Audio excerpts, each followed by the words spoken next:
Hello everybody, this is Chick Wilfong and I know Pancho Villa. I had a guy send me a joke, or his version of a joke, a little earlier today, and it reminded me of one that was one of my favorites. There was this traveling wrestling show, and they was going town to town, and they had this famous wrestler. We'll call him the Blue Cyclone. The Blue Cyclone had this famous wrestling hold that nobody could break.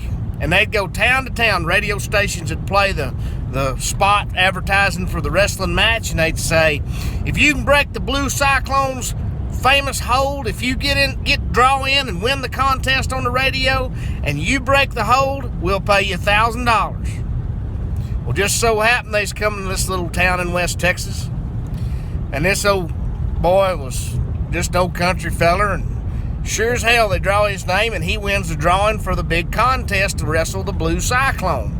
And they get him in there on Friday before the match, and they interview him. You know, tell us about how you're feeling about going in to match the Cyclone. He says, I'll tell y'all what, I'm much afraid. That son of a bitch is a professional wrestler. Well, sure enough, they go into the matches on Saturday night, and sure as hell, the old redneck boy breaks the hold. On Monday, they're interviewing him again.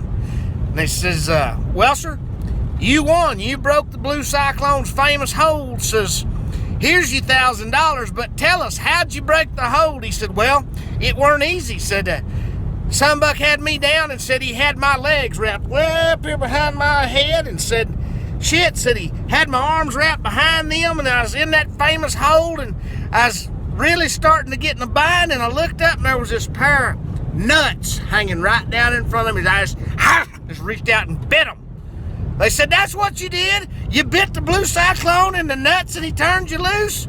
Said, no. Said, you'd be surprised what you can do, and you'd have to. Said, them was my nuts.